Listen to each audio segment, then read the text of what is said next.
Morning, everyone. My name is Glenn Howard. I'm president of the Jamestown Foundation. We're delighted that you're participating and watching this webinar today, broadcast to you from our offices in Washington, D.C. Many of you obviously have been focusing and watching the fighting in Karabakh. It is now in its fifth day of fighting. Many say that it's some of the sharpest and most acute fighting that's occurred in Karabakh since the 2016 four-day war, and some say it's even worse has been than the initial fighting that ended in 1994 that led to the ceasefire that is largely held up until recently. But the widespread fighting now certainly engulfing most of Karabakh since the event started on September 27th in the morning when there were reports of shelling and the killing of several Azerbaijani villages, and there was a killing of several children, which Azerbaijan announced that it was conducting a major military offensive following that.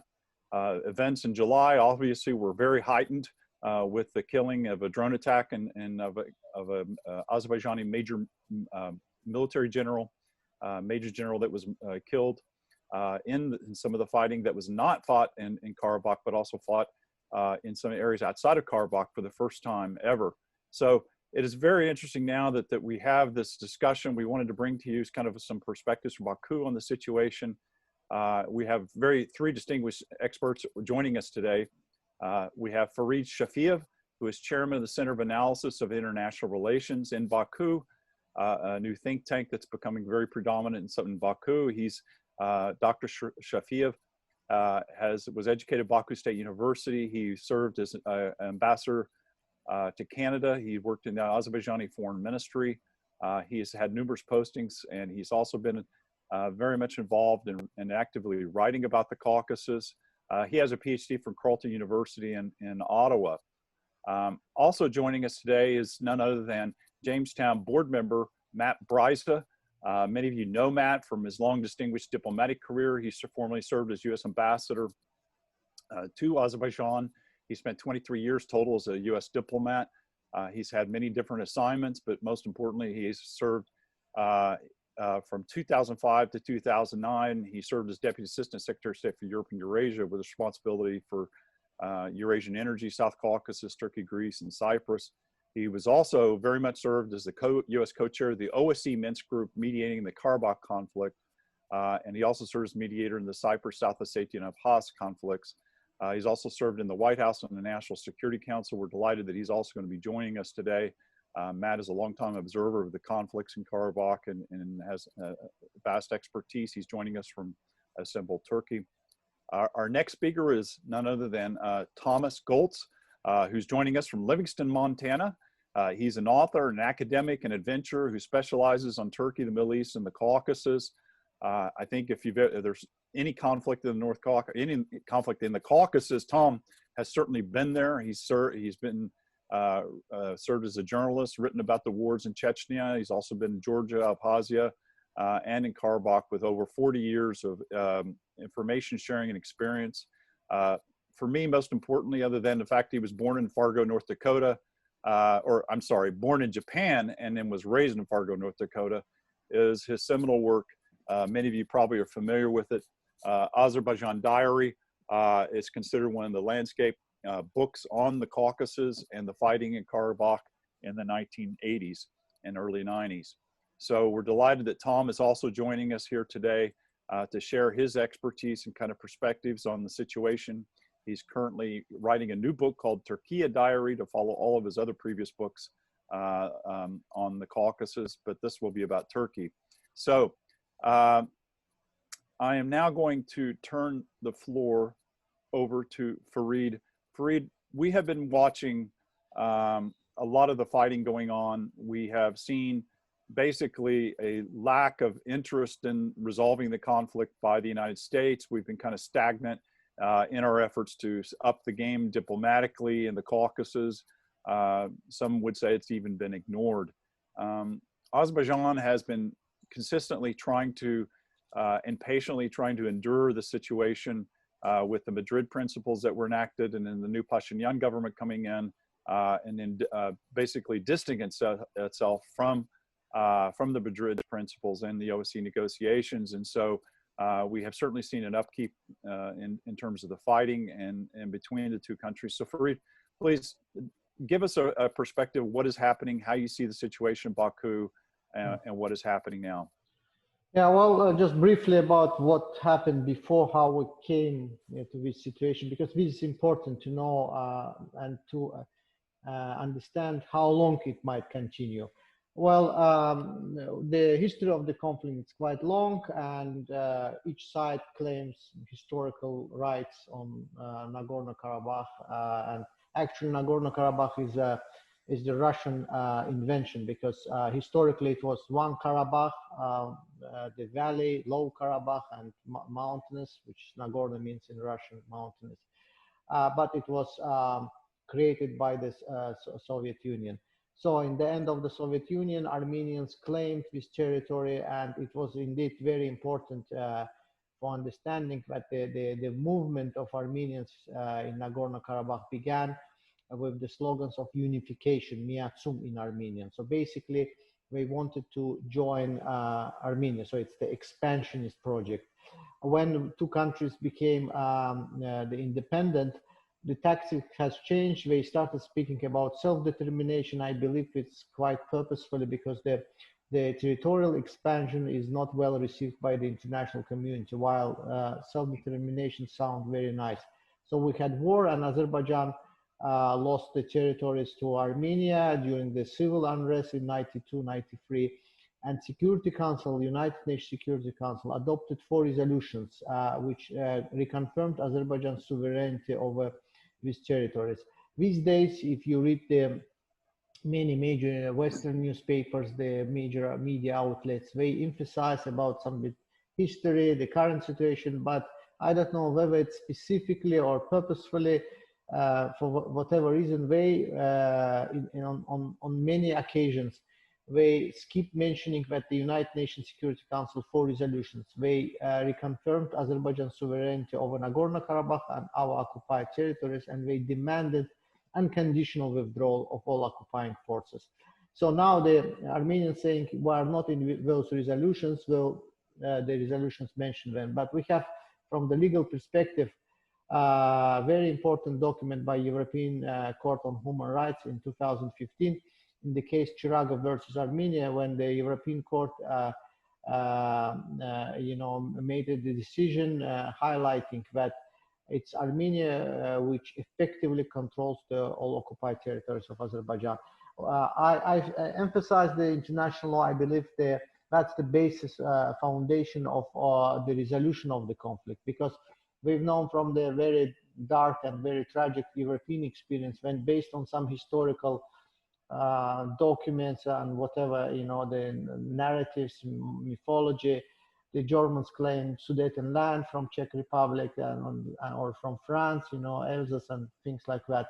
But, European, let's say, experience after 2 bloody wars was that the territorial integrity is the principle which should be maintained, and self-determination can be only exercised with the consent of the host government. But what we see in Europe, for example, the cases of minorities, they have the minority rights protected within territorial integrity of states. The Austrian in Italy, Germans in France, and etc.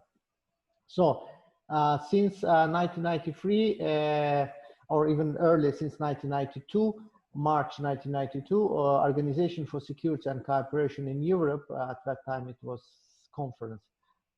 So they established the format of negotiations, which is 2 sides, Armenia and Azerbaijan. And since 97, we have the Institute of Co-Chairmanship, which is United States, Russia, and France. So after many proposals, under auspices of these 3 co-chairs, both countries, Armenia and Azerbaijan, by the way, they came to so-called Madrid principles. They first declared in 2007 and then updated in 2009. So basically, we almost more than 10 years, 13 years, we're working on the Madrid principles. What happened with the so-called Velvet Revolution and Nikol Pashinyan, when he came to power? That initially he declared that he is willing to to make progress on the negotiation tables. And when, I don't know what was the reason behind that, he sharply changed the tactics. In March 2019, he wanted to change the format of negotiations, bringing third party, which was rejected not only by Azerbaijan, but also by three co-chairs, US, France, and Russia. And when in August 2019, basically Pashinyan returned to the old rhetoric of the Armenian nationalists about Miaksum unification. In August, on 5th August, he said, Nagorno-Karabakh is Armenia, period. So basically, we had two important tenets of the negotiations. The format and the goal is to define the status of Nagorno-Karabakh. If one side decided that, I already know that Nagorno-Karabakh is going to be the part of Armenia, then basically it destroys the edifice of negotiations.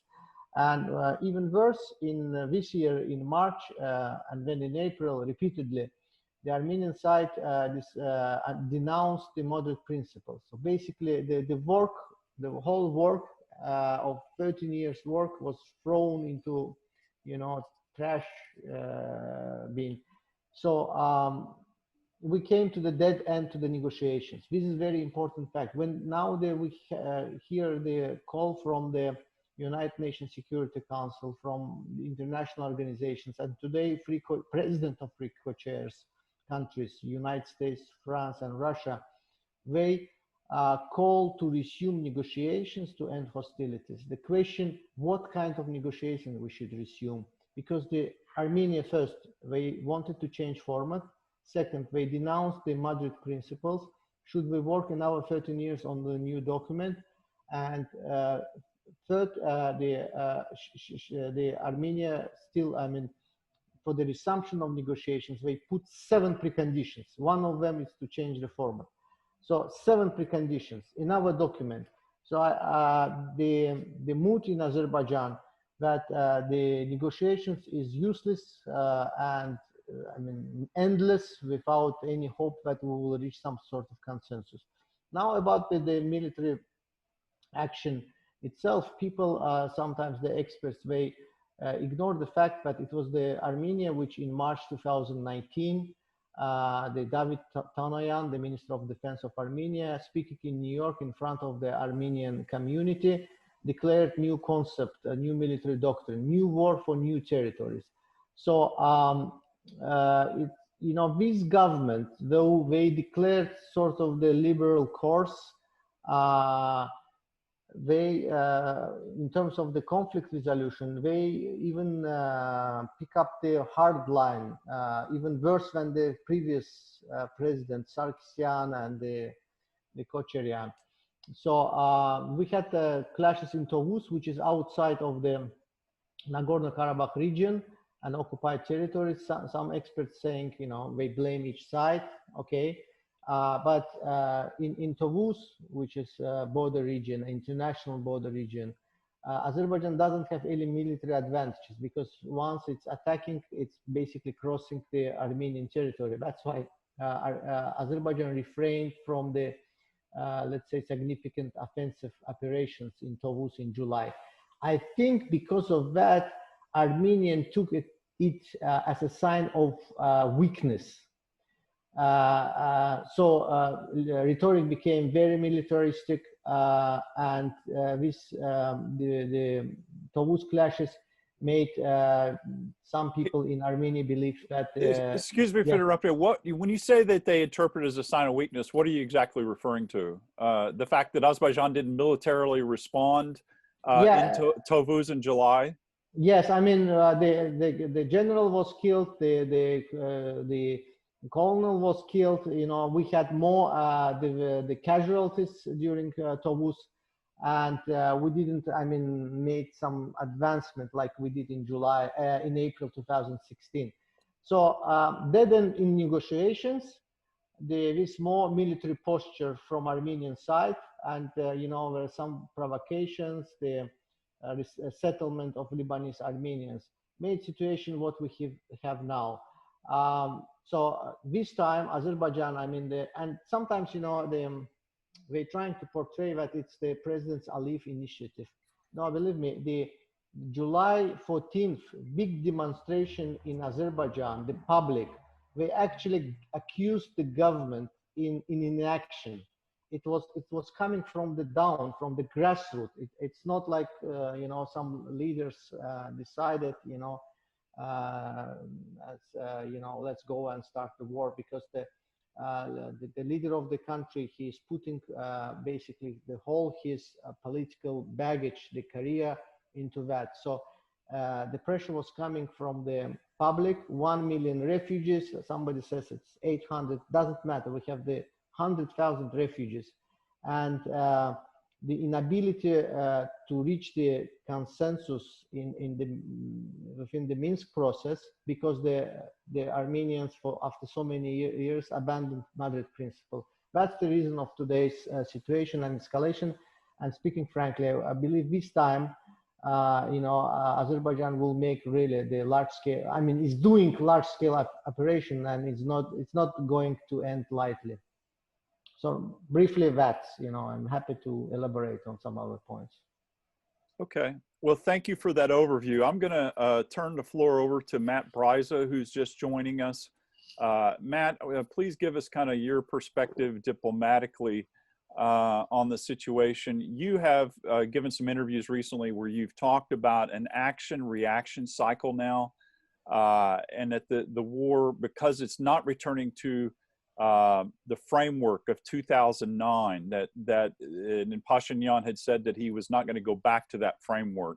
Can you kind of walk us through diplomatically and share your perspectives on how you see this developing now? I mean, you've also said too that the Pandora's box has been opened, and that you very much fear where this conflict may be going. Yeah. Thanks, Glenn. Great to be with you and Thomas Goltz and everybody. And I was just listening to Ambassador Shafif at the end and completely agreed. I mean, you know better than I do, Farid, because you're there and you're Azerbaijani, but that's exactly what I think happened. And so to go back diplomatically, what is the it? The it is that in January of 2009, something called the basic principles of the Madrid document were agreed by then Armenian President Serge Sarkisian and President Ilham Aliyev. That fancy name, there's just the basic principles for a settlement, which would have to be fleshed out and detailed over a couple of years, but it's the basic framework.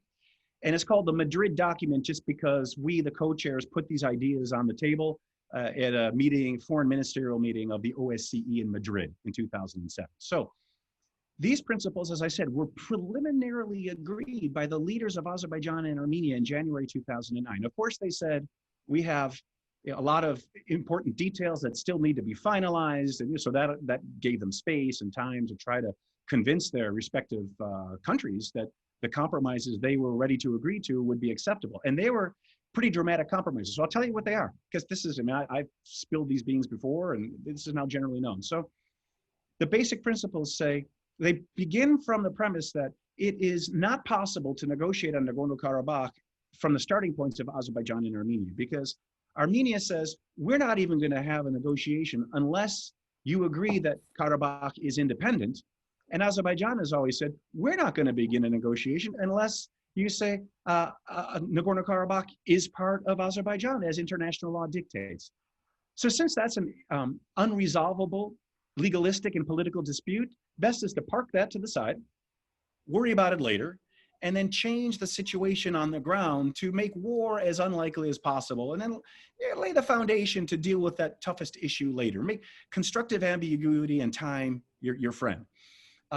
So what then are in the basic principles? One, that Nagorno-Karabakh will get an interim legal status. That's made up. Nobody knows what that is, right? And what that really means needed to be further negotiated. But it's a legal status that is ambiguous. For Armenia, they can say, well, that status is not part of Azerbaijan, so we won. But Azerbaijan can say, no. This is interim legal status. The final legal status will be negotiated sometime in the distant future. Until then, Nagorno-Karabakh is part of Azerbaijan. So that ambiguity allows you then to do other things. What? Return all 7 surrounding territories back to Azerbaijan's control. And then take care of Armenia's security concerns by having the Lachin corridor, so a protected road linking Armenia to Nagorno-Karabakh, and then peacekeepers. Although over my dead body would they have been Russian peacekeepers, because Russia's a neighbor, and for lots of other reasons, it should not be a peacekeeper. So Pashinyan, what he has done, as Farid was saying, he recently has said, I abandoned those principles. I'm giving up on those. They're meaningless to me, even though they've been negotiated for years and preliminarily agreed. He said, no, let's start fresh. I'm a man of peace. I want to negotiate now with a new set of ideas. Let's do something new. But there's this one precondition, that to start talks again, Nagorno-Karabakh has to be recognized as a participant in the talks. So in other words, he's saying, front load the whole process. Give me, as a precondition, even to start renegotiating, give me the biggest prize I want at the end of a multi-year negotiation. I think when President Aliyev heard that, he realized, oh my God, there is no chance to negotiate and no sense to negotiate with Armenia anymore, because Pashinyan's given up. My last point, and I'll shut up. Why did Pashinyan give up? It's an important question for lots of reasons, but one is that back in late 2018, you'll remember, after Pashinyan and Aliyev had their first meeting in Dushanbe, I think it was their first meeting, they came out and gave really a positive press conference, right? And they said, we need to continue making progress. I think they said strengthen the ceasefire arrangements and prepare our people for peace. So to me, that meant Pashinyan's starting point was the Madrid principles. He knew that they were unpopular, and he needed to work with Aliyev to prepare both countries' peoples for peace. I was so happy when I heard that.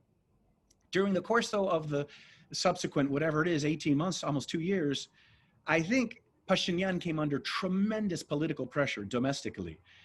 Number one, just from the old regime, the Karabakhi clan, Robert Kocharyan, Serge Sarkisyan, the former generals and leaders of Karabakh who became presidents of Armenia.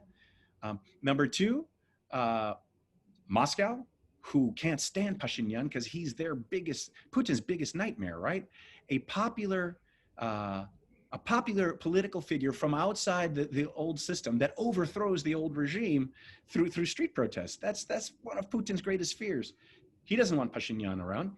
And then I think the extreme nationalists, the Dashnak Syatun, their branch here, the Armenian National Committee of America, they don't want any settlement of the Nagorno-Karabakh conflict. They want Greater Armenia.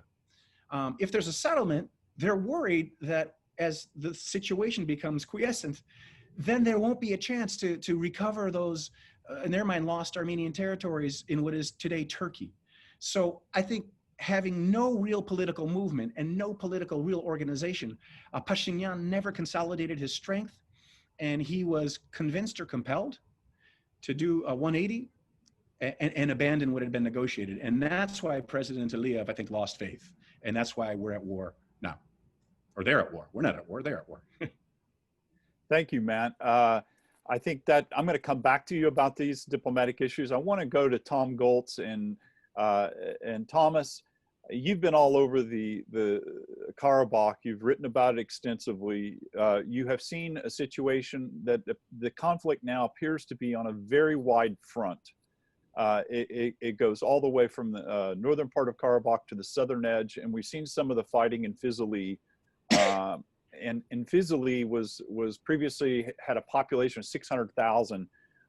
This Fizili is very strategically important because it's very close to the border with Iran, and there's been some Iranian involvement of supplying Armenia that's been reported. I'm not sure if it's confirmed or not, but Thomas, can you just tell some of your perspectives about the current situation? The Azerbaijani army, obviously today, is not the army of 1994.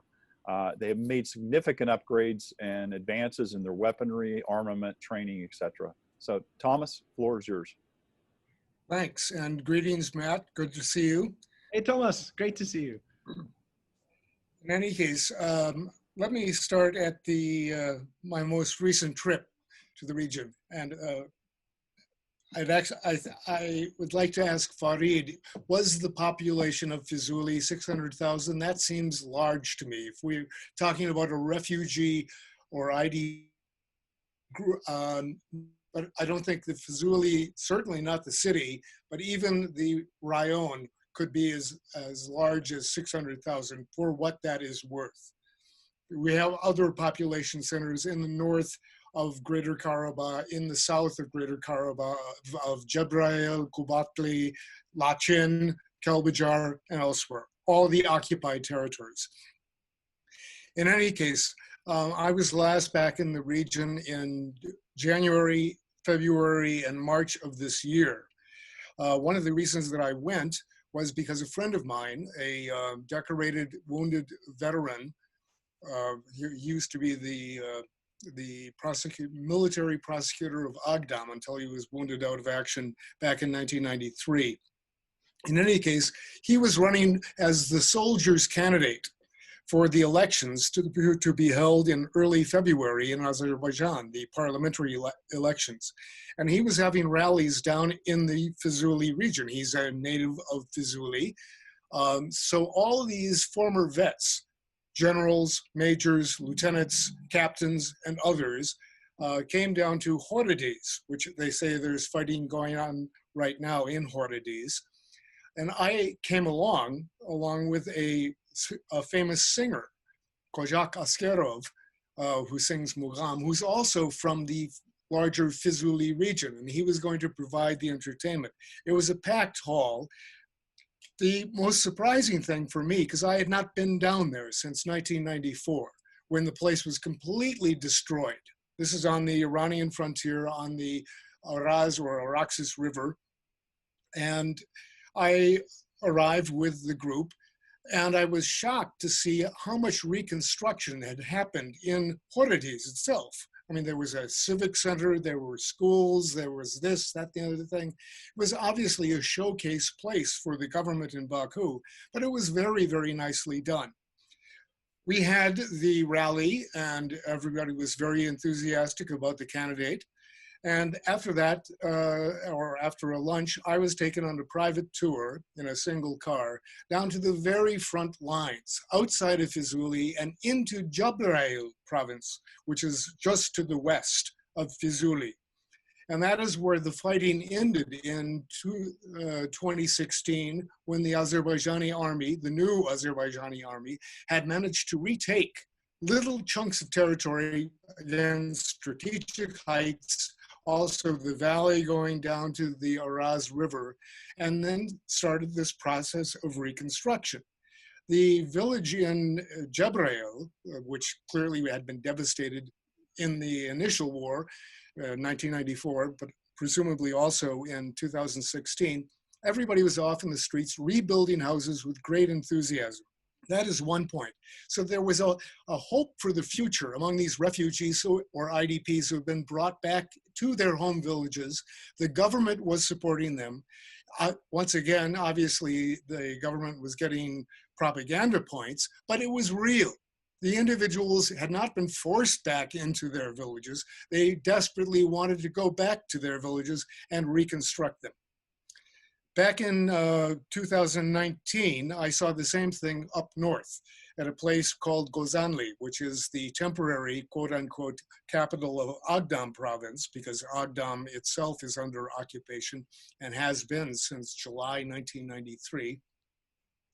And once again, the IDP population, and I have friends among them, I have an adopted son among them, are enthusiastically reconstructing their lives even while waiting for the chance to return home to their native villages inside of mountainous Karabakh, because Gozanli is in Greater Karabakh, but it's technically outside of the Soviet era so-called NK. I've seen this elsewhere. When the elections came in early February, I was back in Baku acting as a monitor, and my friend, the candidate, had asked me very specifically to go off and monitor the 4 very large Fizuli voting stations, 2 outside of Baku and some rather shabby areas of Baku, I have to say, and 2 outside of Sumgayit, the industrial city about 30 miles to the north of Baku. These were no longer the famous tent cities, the famous railway cars, the schools that had been taken over, or the factories that had been taken over to use as refugee housing, but rather I don't know, were they 8-story buildings, 10-story buildings, with schools inside, with all the conditions to take care of the refugees, but once again, on the condition that they were only waiting to go home to their native villages. Inside of Azerbaijan, once again, I cannot stress this enough, that the yearning to go home is as high as it ever has.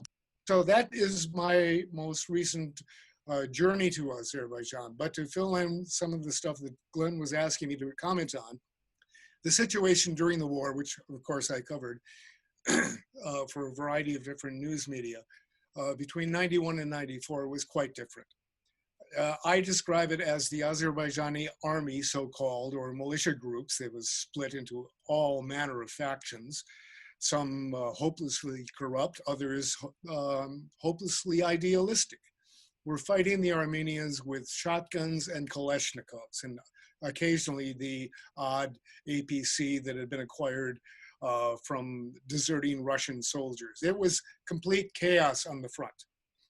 I got down, the last time I was in Horadiz and Fizuli region, I got down to Zengilan, which had been declared to have fallen to Armenian forces. I traveled down with the American military attaché. Two strange Americans ending up hitchhiking down this road parallel to the Iranian frontier. We got all the way to Zengilan, only to discover it had not fallen. The good people of Zengilan had decided to hold on and did so for another month. Then they were eventually flushed out, ethnically cleansed, and obliged to swim or drive their trucks and tractors across the Araz River into neighboring Iran. So that it was a horrific situation. One of the things that has come up recently was the idea that the Iranians are possibly aiding the Karabakh Armenians by shipping truckloads of military equipment across some bridge down there. I doubt that. That sounds like some sort of propaganda to me. Also, that in a conversation last night that I had, the accusations and allegations that the Turks are actively helping the Azerbaijanis, that a Turkish F-16 has shot down a Su-25 over and in Armenian airspace and is shipping off Syrian mercenaries to fight the good fight in Azerbaijan. I say, show me the evidence. I just don't believe it. It sounds like more propaganda that our friends, the Armenians, have been very, very successful in doing for the last 25 years. My last comments right now that I'd like to make, I took a couple of notes down here, is one of the things that the Armenians have effectively and successfully done ever since I was introduced to the conflict back in 1991 is to dominate the terms of reference, so that in the international media now, I've been having the good fight about this for 20 years, but I've not been particularly successful, is that Karabakh is almost universally referred to as an enclave, Armenian enclave inside Azerbaijan. It is not. It is part of Azerbaijan. An enclave is a surrounded territory, either like Lesotho, or there are other little enclaves here and there. I think Andorra is maybe technically an enclave as well, that is completely surrounded by another country. In that, Armenia has never had jurisdiction over mountainous Karabakh. It is not an enclave, but an enclave is a very emotional term. It means that you're surrounded somehow or other. The Armenians had great success in getting the international media and negotiators to use that term. Unlike the rest of the panelists here, I never say Nagorno. Nagorno is a Russian term meaning mountainous, and it completely distorts the nature of the conflict. Farid alluded to this in his presentation, but Karabakh is an entity that preceded the Soviet Union, that included a mountainous region, which became Nagorno, and as well as the valley region, which is where Fizuli, Jabrail, Terter, and elsewhere, which is where most of the refugees, Azerbaijani refugees and IDPs come from. So I tend to be quite insistent that we refer to the conflict area as being Mountainous Karabakh or Upper Karabakh. Many other languages use this as well, in German, Turkish, and elsewhere. One last little thing here, and then I'll go. Yes, please make it short. We got some questions coming up. I want to turn back to Matt if I can, and then Fareed. I'll just leave it right there. Okay. All right. My favorite football team, I'm going to ask. Okay. I'm going to ask Matt Bryza and Fareed. We've got a question, Matt, from Jackson Deal from the Washington Post, and Jackson is asking a question about how does this conflict fit with Turkey's recent actions in Libya and Eastern Med? Has Ankara facilitated the Azeri offensive as part of its own expanded geopolitical ambitions? So I'm surprised that Jackson Deal thinks that Turkey has geopolitical ambitions for the world, since Karabakh is right next door and Armenia is next door, but whatever. Eastern Med is obviously, Turkey has a very large maritime border with Eastern Med and certainly has regional interests in it. So turn it over, Matt. Let's talk about that. And then, yeah, and it's an honor to get a question from Jackson, who I consider one of my very special friends in Washington, and has been very helpful, believe it or not, in helping us keep U.S.-Turkey relations from totally exploding. I mean, Glenn, you know about some of that stuff, but by fostering dialogue. But in sort of in the spirit of what you were saying, Glenn, I think that in this case, first of all, Azerbaijan and the government, they don't need anyone encouraging them to go retake their lands. I think what happened, I described how we got into the situation through the breakdown or the abandonment of the negotiation process. Who fired the first shot? I don't know, and it really doesn't matter in the end. Both sides were poised to open Pandora's box, and they did. And the fact that Turkey is encouraging Azerbaijan, again, that doesn't matter so much, because I think this conflict was about to happen. Turkey is, however, I mean, beneath your point, Jackson, your question is that Turkey has adopted a more neutral or independent foreign policy. You know, as a transatlanticist to my very core, part of me is sad about that, because I was always happier when, you know, Turkey was 100% fully all NATO all the time, and was, you know, not just a bridge between East and West, but firmly planted in the West. But Turkey is a sovereign country, and, you know, the leadership wants to assert Turkey's rights as they see them. And that's more my comment with regard to the Eastern Med. When it comes to Karabakh, Mountainous Karabakh, I think, you know, across the political spectrum here in Turkey, pretty much everybody supports Turkey offering maximal support to Azerbaijan. A, because of the old mantra, we are one nation and two states, they like to say.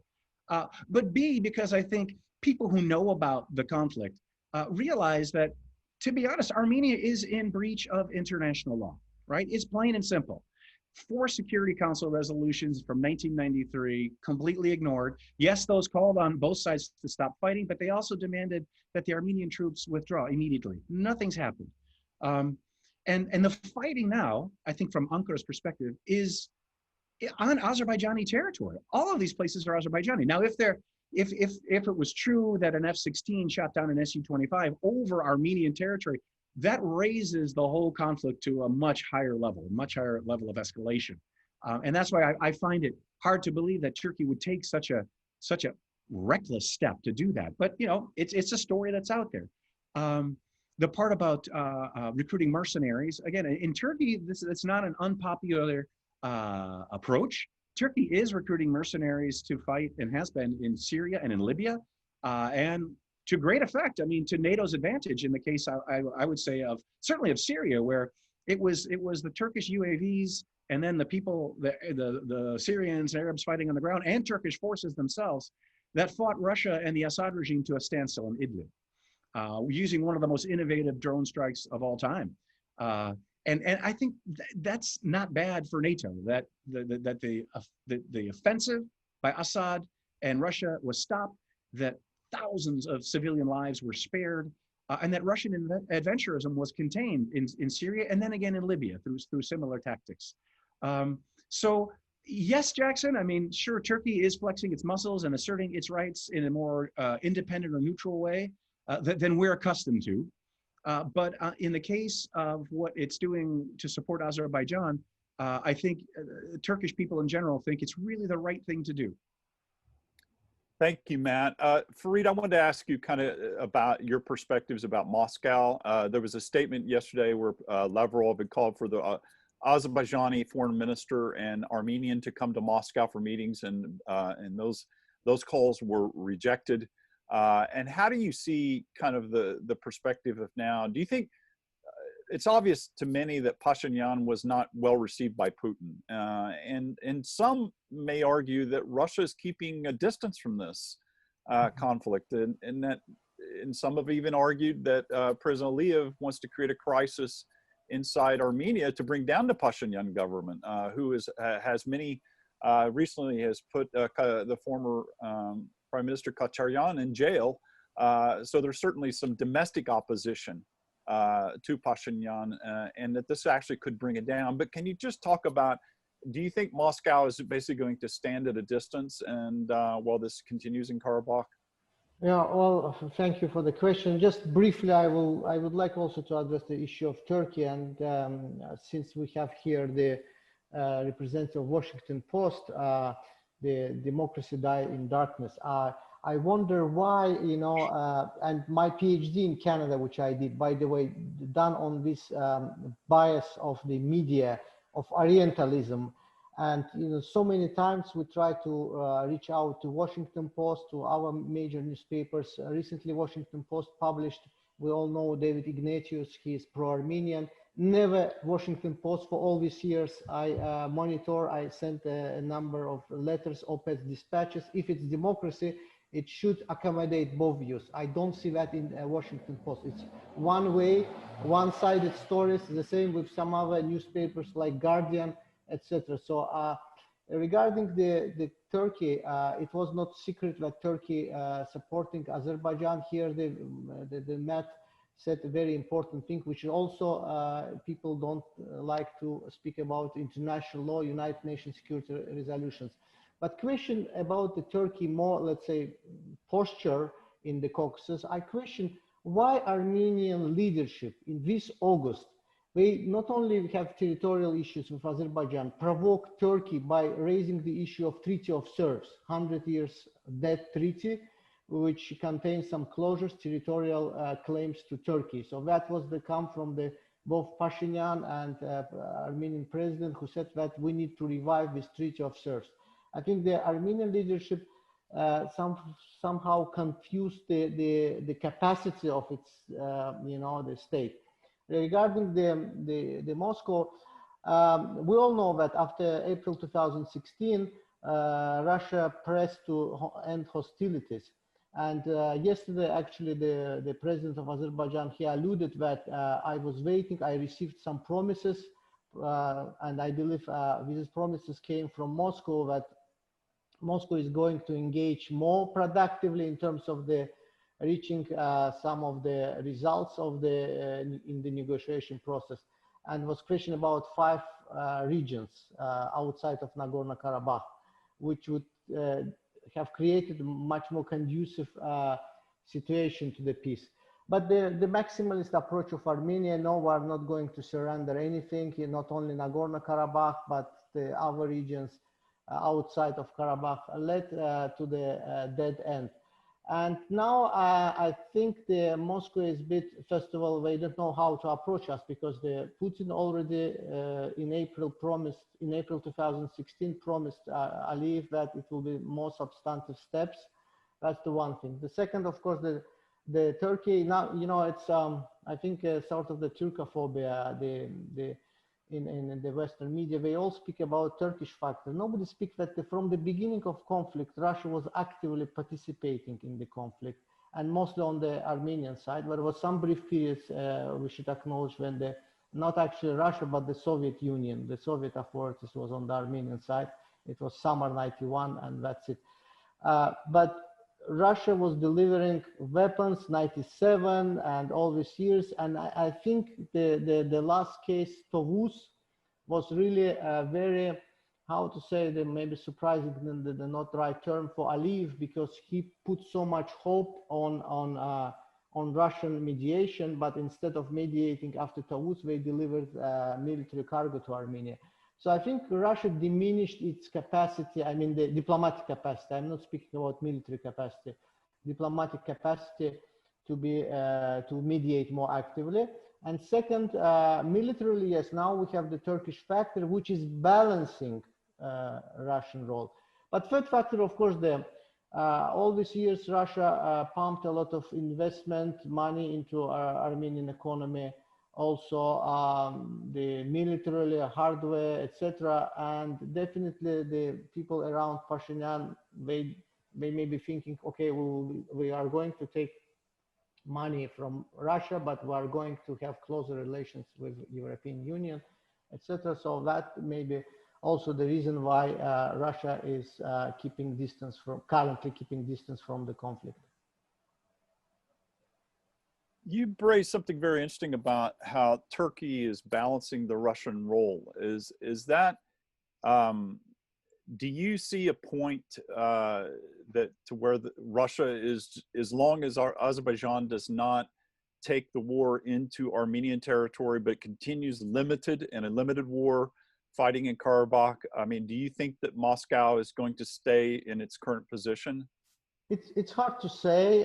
It's really hard to predict, but probably there is sort of also now we're speaking about Turkish and Russian, the clashes in Syria and Libya. But if we look what happened in Syria, basically we came to some sort of the consensus. So much more problematic in Libya, but also I believe we found both countries some sort of modus operandi not to clash directly. And so probably a similar arrangement was made that two countries stay away from the conflict and let Azerbaijan and Armenia to sort out the differences. And definitely, I think from the legal point of view, Russia doesn't have any right to interfere on the occupied territories of Azerbaijan. It's our jurisdiction. Well, I think you certainly have a very good point, and that's and it certainly seems that way. Matt, what do you see? I mean, do you see the position now? Is Turkey in a much stronger position vis-a-vis Russia, given that it has S-400s and has it's importing military equipment from Russia that it hasn't actually displayed yet, but it's certainly is does Erdogan really kind of have Putin kind of in a grip here, where they want Turkey, but then it's kind of neutralized Russia's ability to react? It's a very curious change in geopolitically, it seems. Yeah, there are a lot of factors on the table. I mean, there's also energy, right? Where Turkey has said, you know what, we're not going to take too much of your Turk Stream gas. And during the course of the last year, the percentage of natural gas imported by Turkey from Azerbaijan has now switched place with Russia. So Russia's imports have decreased. There's a negotiation going on. Turkey is telling Russia, we're not dependent on your gas, so treat us with respect. I think here also in the South Caucasus, there's a similar sentiment. Turkey is saying, look, we're a major player. We have NATO's second largest military. Again, we fought you to a standstill in both Libya, although that was Wagner Group, as if there's a difference, and Syria. And so, you know, we're going to pursue what we believe is our national interest. And we've always said that we're together with Azerbaijan till the end. So there's a dance going on all the time. Turkey has long wanted to be more involved in the Minsk group, of course, and one of the questions is about that. I personally never supported that as a co-chair because that would be anathema to Armenia, and then the whole meaning of the Minsk group would melt away. But Turkey has, you know, always wanted to be involved and shape the events on the ground. And I guess the bottom line is it's not afraid of Russia. It's willing to confront it. But Turkey knows, or Turkish leaders know, they fought more wars against Russia, going back to the Ottoman Empire, than any other country, and usually have not won. So they want to manage that relationship, right? Push and pull. Don't get pushed around. Assert Turkey's interests, but don't go too far and turn back to a conflict with Russia. And I think I'm going to stop here, but you know, for Black Sea security, that dynamic, the push and pull between Turkey and Russia is really important. Do you think that from Turkey's perspective, we saw the statement by Çavuşoğlu where he said that Turkey is ready to render military assistance to Azerbaijan if and when it needs it. are those statements and say, and then again, Erdogan's statements today about supporting Azerbaijan for Karabakh and the situation there, is some of this kind of the concern about how Pashinyan revived the territorial accusations against Turkey? I mean, these demands again, I mean, bringing something up that's from the Sevres agreement, reviving that is I mean, is it that we haven't seen that by Armenia in quite a while?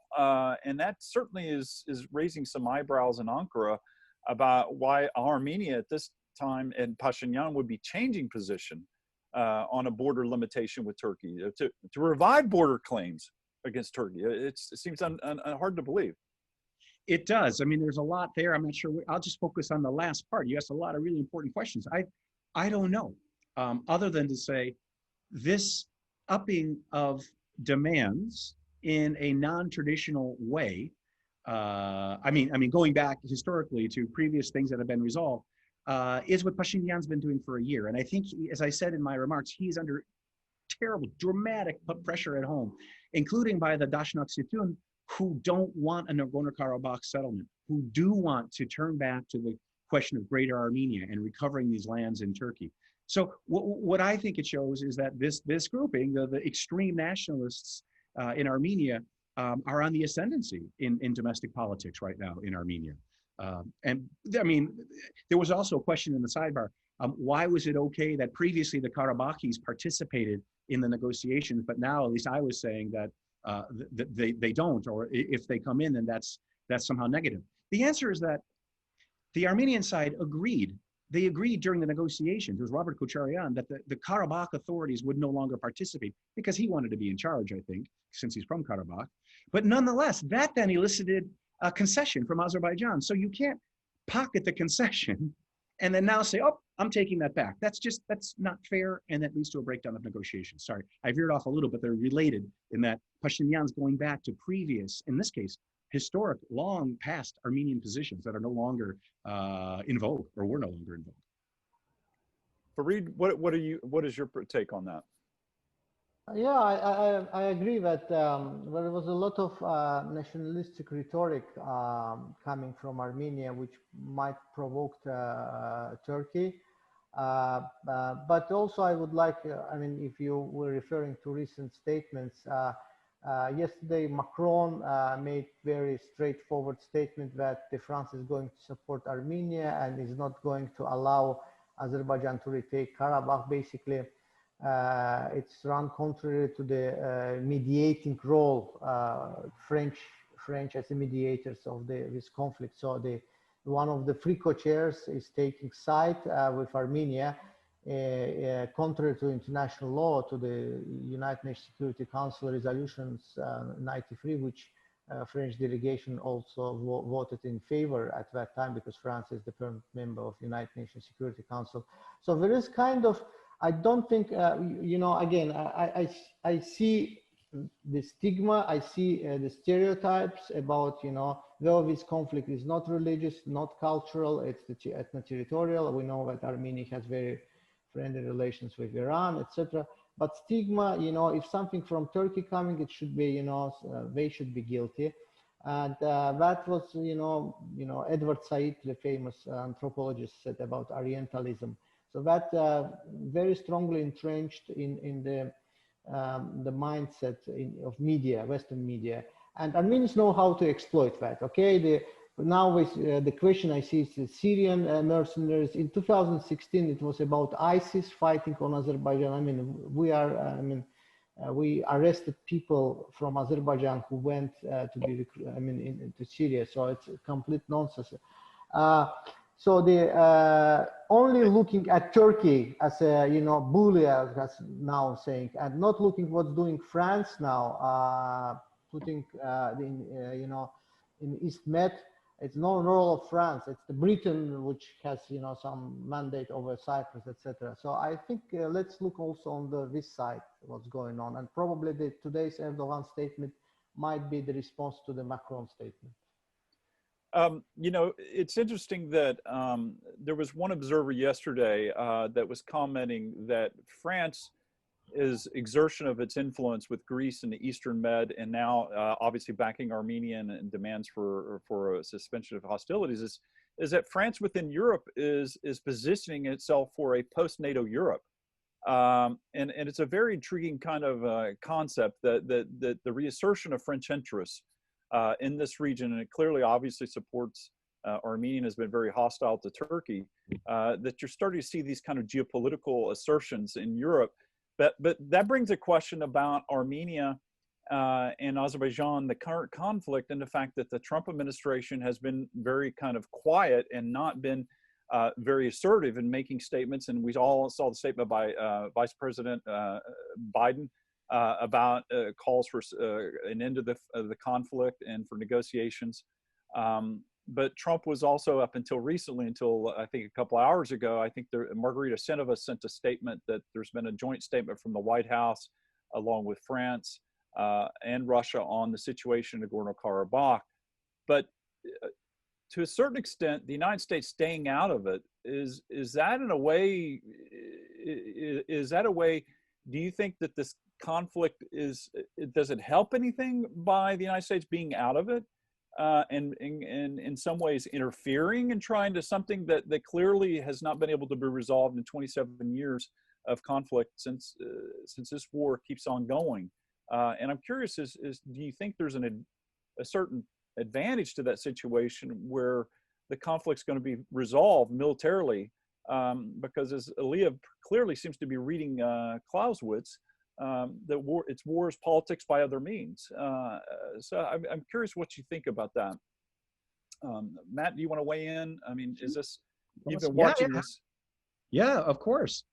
Of course, war is a continuation of politics by other means. Yeah, and I think that's precisely what's going on now. I think that the Minsk group can't succeed if the United States isn't playing an active role at the highest level. Now, I never, when I was the co-chair, expected, like, then President Obama was going to, show up in Baku or Yerevan and broker the negotiations. But it has to be clear that the U.S. president is aware, cares, and is there's a policy process that's active.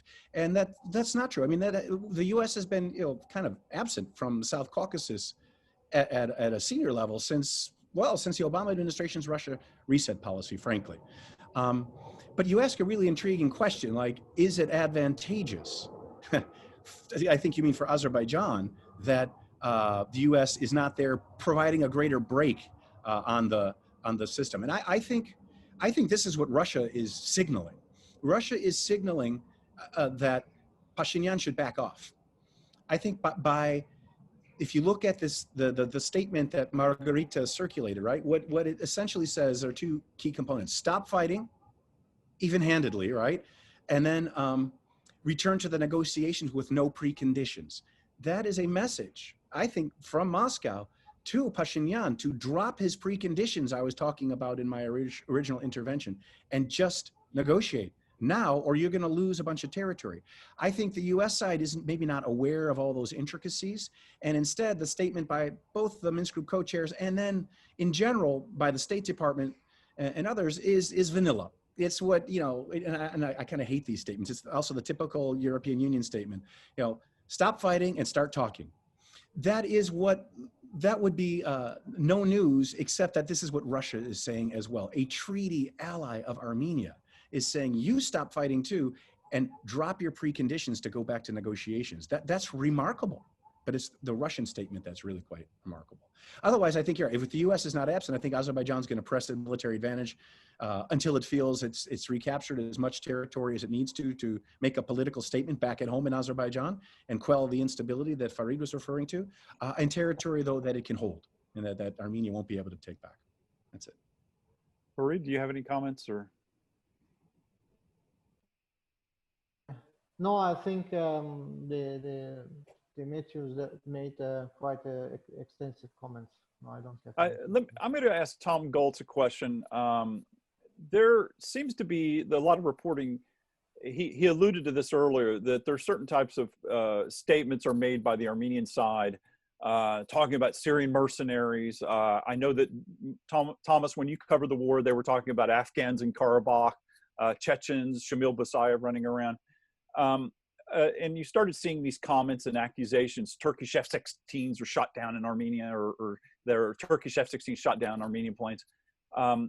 These statements are trying in a way they're interesting from an information perspective, but does this signal to you, Thomas, that maybe the war is not going well for Armenia and Karabakh, that they may be losing, and that you're starting to make these statements about Armenia and foreign intervention is just trying to raise the alarm bells so that the United States and great powers will intervene? How do you perceive that? I can only speculate, but I think we're on the same page like that Armenia would not be making these often outlandish claims in an attempt to get international attention, were things not going the way they had planned on the front. I have a last very small intervention, and this is for you, and it's for Matt and for Farid as well, to at least contemplate.